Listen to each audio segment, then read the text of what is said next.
It was a cold morning in the small town of Brooksville, where justice often favored the rich and powerful. Inside a dim courtroom, a frail woman stood trembling beside a table too large for her tiny frame. Her hands were rough, scarred from years of hard work, and her eyes, once bright with hope, now shimmered with exhaustion and quiet pain. Her name was Martha Collins, a widow who had buried her husband just a year ago after a tragic accident. And today, she was being sued by the very company responsible for his death. The gallery whispered, their murmurs echoing against the old wooden walls as the judge entered. Judge Raymond Holt, known for his sternness, his sharp tongue, and his disdain for emotional stories. The courtroom rose in unison, but Martha could barely stand, her knees shaking. She wasn't a lawyer. She wasn't even sure why she was here alone.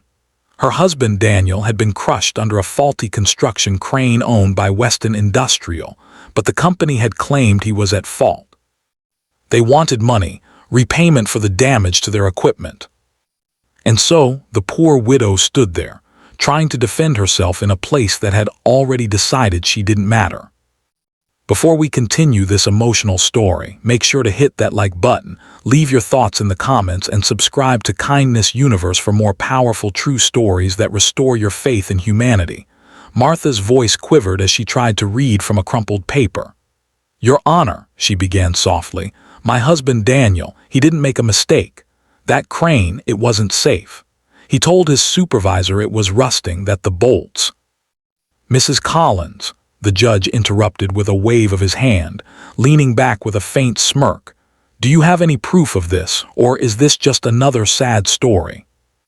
Laughter rippled through the room, soft, cruel, and heartless. The attorney representing Weston Industrial, a slick man in a blue suit named Mr. Hayes, grinned confidently. "Your Honor, this woman has no witnesses, no evidence, and no expertise. We're simply wasting the court's time." Martha's throat tightened. She had nothing left but truth. "I only want justice," she whispered, "for my husband, for what they did." The judge leaned forward, resting his chin on his hand. "Justice, Mrs. Collins, isn't about feelings, it's about facts. And right now, all the facts are against you." A few people chuckled again. Even Mr. Hayes laughed openly. Martha felt her heart collapse. The room blurred through her tears. She clutched Daniel's old wedding ring hanging on a thin chain around her neck, the last piece of him she had left. "I begged them to fix it," she whispered under her breath, almost to herself. "He died because they didn't care." Judge Holt sighed loudly. "Enough. Unless you have something substantial to show this court, I will rule in favor of Weston Industrial." He raised his gavel, and that was when the sound of engines roared outside, deep, thunderous rumbles that grew louder by the second. Everyone turned toward the windows as nearly a dozen motorcycles rolled up to the courthouse steps. The judge frowned. "What is this disturbance?" The courtroom doors swung open. The air shifted.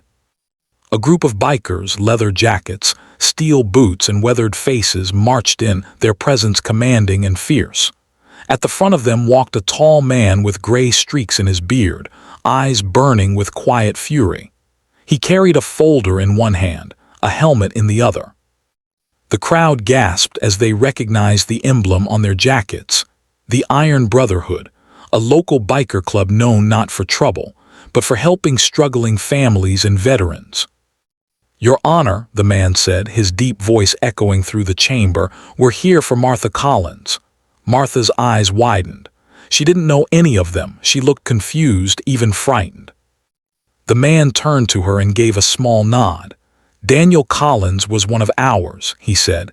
"He used to ride with us before he married you. We were his brothers." The courtroom went silent.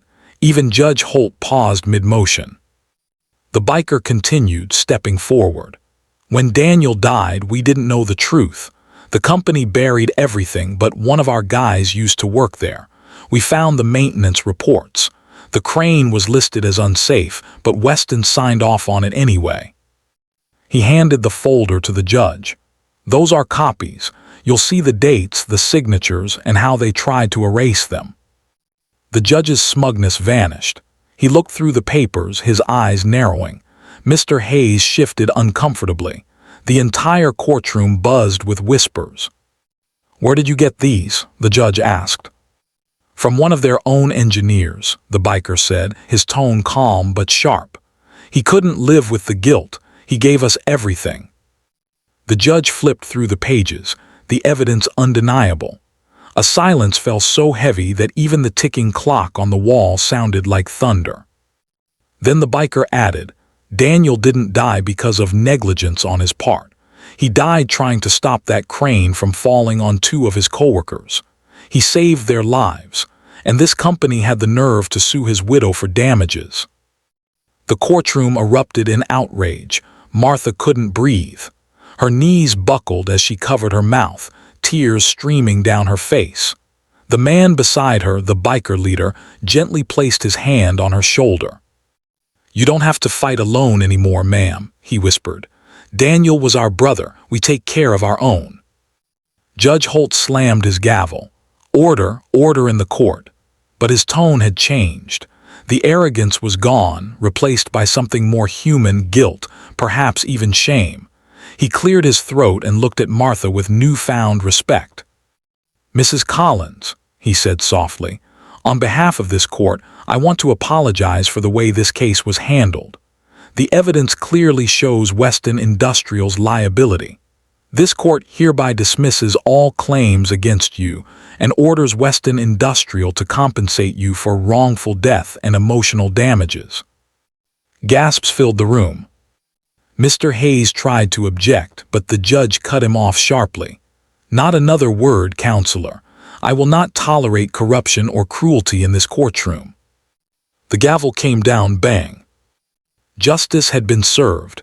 Martha broke down completely. The bikers surrounded her protectively, forming a wall between her and the company's lawyers. Cameras flashed. Reporters began to rush in as news spread through town, the widow who fought the giant and won. But what the cameras didn't capture was the quiet moment afterward, when Martha stepped outside, the sun warming her tear-stained face, and looked up at the sky. "Thank you, Daniel," she whispered. "Your brother stood for you today." The biker leader stood beside her, his voice gentle. "He stood for us all. Sometimes, ma'am, good men leave behind more than memories. They leave behind people who remember their kindness." Martha smiled faintly through her tears. "He always said kindness was the only thing that never dies." The man nodded. He was right. The rumble of engines started again as the bikers prepared to leave. One by one, they rode off, not as outlaws, but as heroes. The town watched, their roaring bikes fading into the distance like thunder rolling toward justice. Martha held the court papers close to her chest, but it wasn't the money or the verdict that mattered to her. It was that someone had finally listened, someone had cared.